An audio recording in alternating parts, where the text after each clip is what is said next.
যে আমার পাশে একটা বরফের টুকরা দেখতেছেন না, আপনি এই বরফের সাথে তুলনা করুন, তাহলে আপনি বুঝতে পারবেন।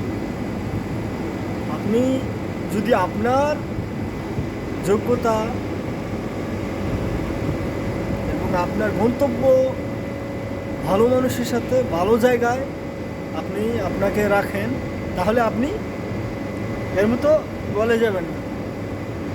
এটার জায়গা হচ্ছে কি ফ্রিজে, সে এখন আছে ফুটপাতে।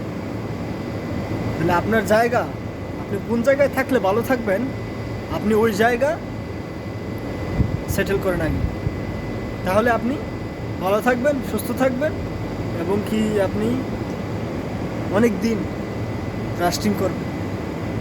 যে জায়গায় থাকলে আপনি সেফ থাকবেন, তারা আপনাকে সেফে রাখবে, ওই জায়গা আপনি নিজে তৈরি করুন। এই বরফটা থেকে এটাই আমাদের শিক্ষা যে আমার জায়গা যদি সঠিক স্থানে না হয়, তাহলে আপনি এর মতন গলে গলে তিলে তিলে মরে যাবেন।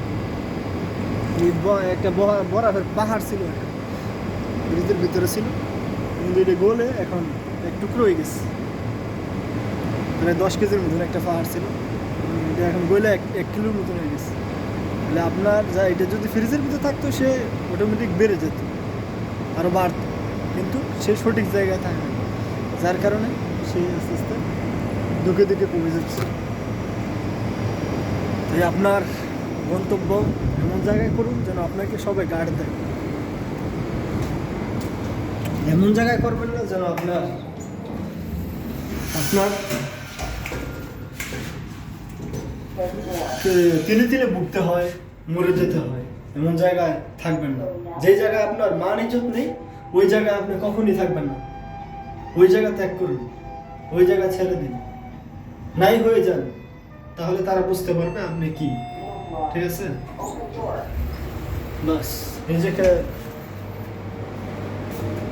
লুকিয়ে ফেলুন, নতুন করে প্রস্তুত নিন, তৈরি করুন, নিজেকে মজবুত করে গড়ে তুলুন।